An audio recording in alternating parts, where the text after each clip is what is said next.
Now, the smoke of the fire beat over towards me, and it must have made me heavy of a sudden. Moreover, the vapour of camphor was in the air. My fire would not need replenishing for an hour or so. I felt very weary after my exertion, and sat down. The wood, too, was full of a slumberous murmur that I did not understand. I seemed just to nod and open my eyes. But all was dark, and the Morlocks had their hands upon me. Flinging off their clinging fingers, I hastily felt in my pocket for the matchbox, and it had gone.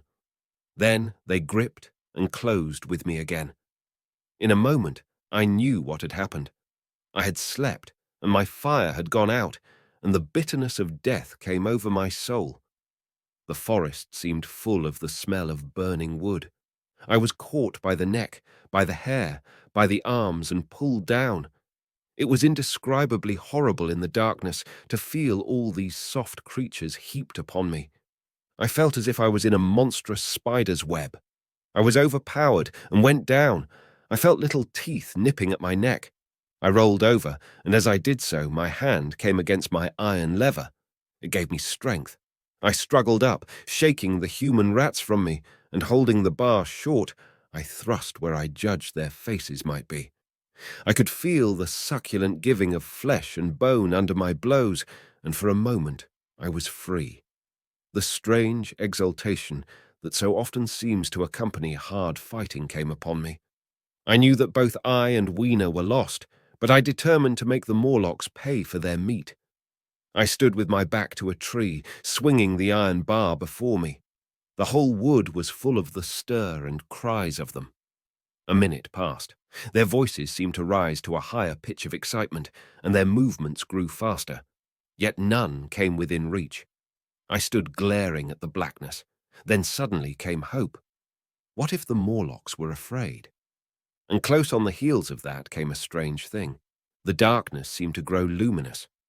Very dimly I began to see the Morlocks about me, 3 battered at my feet, and then I recognized, with incredulous surprise, that the others were running, in an incessant stream as it seemed, from behind me, and away through the wood in front. And their backs seemed no longer white, but reddish. As I stood agape, I saw a little red spark go drifting across a gap of starlight between the branches and vanish. And at that, I understood the smell of burning wood, the slumberous murmur that was growing now into a gusty roar, the red glow, and the Morlock's flight. Stepping out from behind my tree and looking back, I saw, through the black pillars of the nearer trees, the flames of the burning forest. It was my first fire coming after me. With that, I looked for Weena, but she was gone. The hissing and crackling behind me, the explosive thud as each fresh tree burst into flame, left little time for reflection. My iron bar still gripped, I followed in the Morlock's path. It was a close race. Once the flames crept forward so swiftly on my right as I ran that I was outflanked and had to strike off to the left.